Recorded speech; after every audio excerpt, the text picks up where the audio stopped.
7月24到27要举行汉光演习，国军是继续准备。今仔伫台东的丰年机场就进行义演，早起有 F-16V 战机降落伫丰年机场，正好炸弹了后，搁再起飞，嘛请未少民众来附近看热闹咯。有风声讲，咱要甲退役的英式防疫航空飞弹先交予美国，再搁送去援助乌克兰。也毋过，国防部长邱国正是讲无这回事。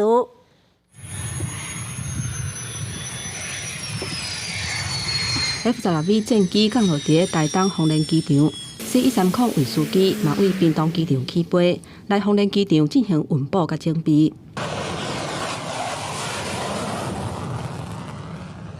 了后 ，F-16V 挂飞弹起飞离场，执行任务。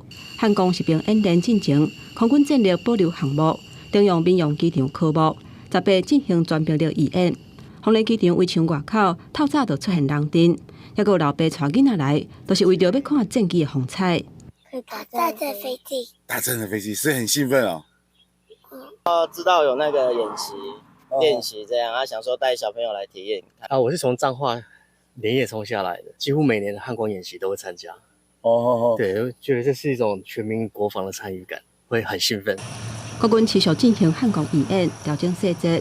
不过，进前传出咱国独役的英式航空飞弹会转到美国来援助乌克兰。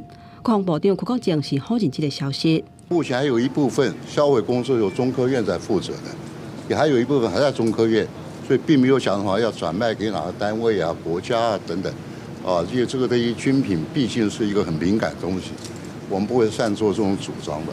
邱国正嘛证实，空军当地考虑采购国家先进地对空航空飞弹系统。另外，针对民众党主席郭文德，伊讲相信中国会为金门、厦门航海大桥直接拍入来的人是白痴，若有问题炸掉就好的相关论述。